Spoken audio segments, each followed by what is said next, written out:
રાજકોટમાં કિન્નર સમાજમાં વિખવાદનો મામલો. નિકિતા દેના આરોપ સામે મીરા દે સહિતના મીડિયા સામે આવ્યા. તેમણે જણાવ્યું હતું કે નિકિતા દેના આક્ષેપ તદ્દન ખોટા છે. તેને પૈસા જોઈએ છે. મેં ના તો મિહિરને કંઈ આપ્યું છે ન તો પૈસાનો કોઈ બગાડ કર્યો. અમારે કિન્નર સમાજમાં અમારા ગુરુનો 25% ભાગ હોય છે. નિકિતા ખોટું બોલે છે. મીરા દે બાદ મિહિરનું મીડિયા સમક્ષ નિવેદન સામે આવ્યું. તેણે જણાવ્યું હતું કે નિકિતા દેના આરોપ તદ્દન ખોટા છે. મારા ઉપર આક્ષેપ કરવાનું ચાલુ રાખશે તો હું મારા પરિવાર સાથે કાર્યવાહી કરીશ. જે કંઈ પણ નિકિતાએ આરોપ લગાવ્યા છે તે તદ્દન ખોટા છે. અમારો ત્રાસ હોય તો અમે માફી કેમ માંગીએ? આક્ષેપો કર્યા છે તદ્દન ખોટા ને ખોટા. એમની સિવાયમાં કોઈ સાચી વાત છે જ નહીં. કારણ કે અમારા કિન્નર અખાડાની અંદરમાંથી એને બાયકાત કરેલા છે. તેથી એને આમ બહુ ઓલું આમ કહેવાય ને કે ઓલું ફીલ થાય છે. અત્યારે માણાના હાથમાં પૈસા ના આવે એટલે એના હાથમાં બધું આવું ફીલ થાય છે કે આમ જલ્દી હું કંઈક બની જાઉં. મને મારા ગુરુ, અમારા રાજકોટ કિન્નર અખાડા તો ઠીક, પણ ઓલ ઇન્ડિયાના કિન્નરે મને ગાદી સોંપેલી છે. મને કોઈ એવું નહીં કે એક વ્યક્તિ આવીને મને ગાદી સોંપી ગયું છે. મને આખા રાજકોટમાં તો ઠીક, પણ મને આખા ગુજરાતની અંદરમાં જે અમદાવાદ, રાજકોટ, ગોંડલ, જેતપુર, જેના મેન કિન્નરો છે એને મને રાજકોટની ગાદી સોંપેલી છે. મારા નિકિતાને અમે 6 મહિના થયા બોલાવી નથી. 6 મહિના થયા અમે એને ઓળખતા નથી. એમની પાસે જે પણ કઈ પ્રૂફ હોય એ પોલીસ ચોકીમાં રજૂ કરે, કોર્ટમાં રજૂ કરે. બસ મારું એટલું જ કહેવાનું છે કે તદ્દન આક્ષેપો ખોટા છે. અને રહી વાત કરે છે 5 લાખ રૂપિયાની, કે પબ્લિકમાંથી કાયમ 5 લાખ રૂપિયા કમાઈને મીરા આવે છે, તો પબ્લિક એવું ગાંડું થઈ ગયું નથી કે મને કાયમના 5 લાખ પબ્લિક આપી દે. અને અમારા અખાડાની અંદર પાવલી ભાગ મારા ગુરુનો બને છે, પાવલી ભાગ મારો બને છે, અને જે પણ બીજો ભાગ વધે છે મારા કિન્નરોનો. એ એવું કહે છે કે મને 1000 રૂપિયા આપી દે છે ને મીરનું બધું તો મીર અત્યારે ઘરે જામનગરની અંદર ભાડે રહે છે.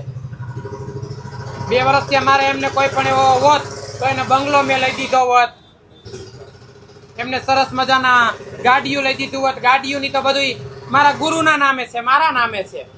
જ્યારે મારે રાજકોટની અંદર નહીં રહેવાનું થાય ત્યારે બધું મારા ગુરુને સોંપવાનું થાય. કેવું? બાકી અત્યારે મારી પાસે જે પણ કાંઈ છે એ મારા ગુરુનું છે, અખાડાની વસ્તુ છે. અને નિકિતાનું એવું કહેવાનું થાય છે કે મને બધું દઈ દો એમ. પૈસાનો વિવાદ તો વિવાદ ચાલુ ત્યાંથી થયો છે કે એને રાજકોટની અંદરમાં પરાણે માગવું છે, પબ્લિકોને હેરાન કરવા છે. બરોબર છે, પણ અમારે રાજકોટની અંદરમાં કિન્નર અખાડાની અંદર એવું હાલતું નથી. મેડિકલ ચેકઅપ કરાવો તમારે, એનો કોઈ વાંધો નથી. કિન્નર ડુપ્લિકેટ ને ઓરિજિનલમાં શું ફેર હોય તમે લોકો મને જવાબ આપજો.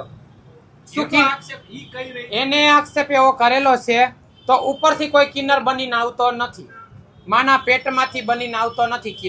કિન્નર તો રાજકોટમાં જન્મ થયો તો કિન્નર રાજકોટમાં જ બને છે.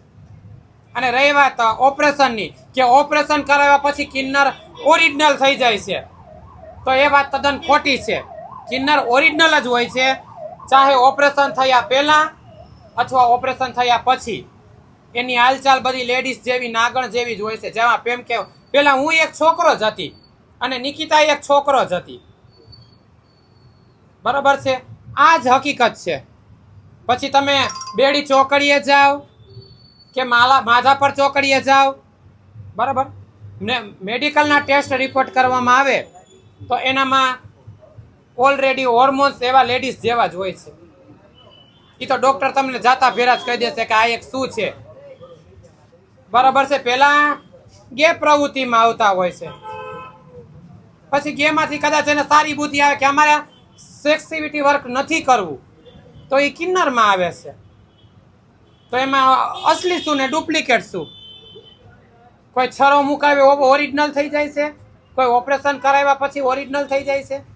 એવું મારા માન્યમાં કે મારા ગાદીપતિ રાજકોટના કંચનદે છે એમના માન્યમાં, કે અમારા કોઈ પણ ઓલ ઇન્ડિયાના પેક છે એમાં એવું આવતું નથી. ઓરિજિનલ ને ડુપ્લિકેટનો કોઈ પ્રશ્ન જ નથી. એમની સાથે જે નશા કરે છે 2 થી 4 જણા છે.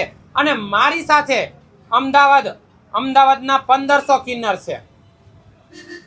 રાજકોટ, ગોંડલ, જેતપુર, જામજોધપુર, જામખંભાળિયા, હામુગામ, જામનગર, જેતપુર, વીરપુર અને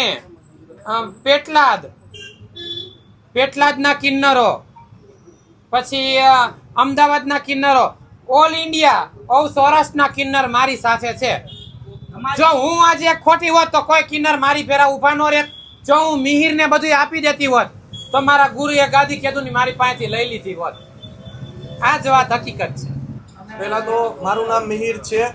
મારું કહેવાનું ખાલી એટલું જ છે કે જે આ નિકિતા દે રહ્યા રાજકોટમાં એ મારા ઉપર એવા આક્ષેપ કરે છે કે મિહિર મીરાદેનો લવર છે અને એવું બધું છે. અને એ એવું કહે છે કે તમે ઇન્સ્ટાગ્રામમાં એના વિડીયો જોવો તો અત્યારે મીડિયાના માધ્યમથી એટલું કહેવાનું કે ઇન્ફ્લુએન્સર જે હોય એ ગમે તેના સાથે વિડીયો બનાવી જ શકે છે, બરોબર છે. અને વિડીયો સાથે બનાવીથી એવું પ્રૂફ નથી થતું કે એનો લવર છે કે જે કાંઈ પણ હોય, બરોબર છે. અને હું મીરા સાથે રહું છું એ મારા ફેમિલીમાં પણ એક્સેપ્ટ છે, મારા ફેમિલીને પણ ખબર છે, બરોબર. એ મારા ઉપર ખોટા આવી રીતના આક્ષેપ નાખે છે કે ભાઈ હું આવી રીતના આ મને પહેરાવે છે, જે બધું મને આપે છે, તો એનું પ્રૂફ એ મને આપી શકે છે, બરોબર. કે એને ગાડીઓ લઈ દે છે કે XYZ, બરોબર છે. એને મને કહેવું જોઈએ. બાકી એ જે ખોટા મારા ઉપર આક્ષેપ કરે છે, બરોબર, એનો ન્યાય તમે લોકો મીડિયાવાળા અથવા સરકારી, બરોબર, કોઈ કર્મચારીને એ લોકો લઈ આવશે, બરોબર. બાકી ખોટા આક્ષેપ કરીને કાંઈ થતું છે નહીં, બરોબર. મારે એટલું જ જણાવવાનું કે જે આ તદ્દન એવું કહે છે કે મિહિર આવી રીતના આમ છે, ઓલું પેલું છે, તો એ કાલે મીડિયામાં એવું કીધેલ છે કે મીરાને મિહિરે મને સોરઠિયાવાળી સર્કલે બોલાવી અને એવું કીધું સમાધાન માટે કે હું તમારા પાસે માફી માંગુ છું, તમે આવી જાઓ. એ નિકિતા દે એવું કહે છે, બરોબર છે. તો અમે એને સમાધાન માટે અમે એને માફી માંગતા હોય તો એ કઈ રીતથી આવા જે સ્ટન્ટ કરે છે ફિનાઇલ પીને કે મીરા દેના અને મિહિરના ત્રાસથી હું આવું કરું છું, બરોબર.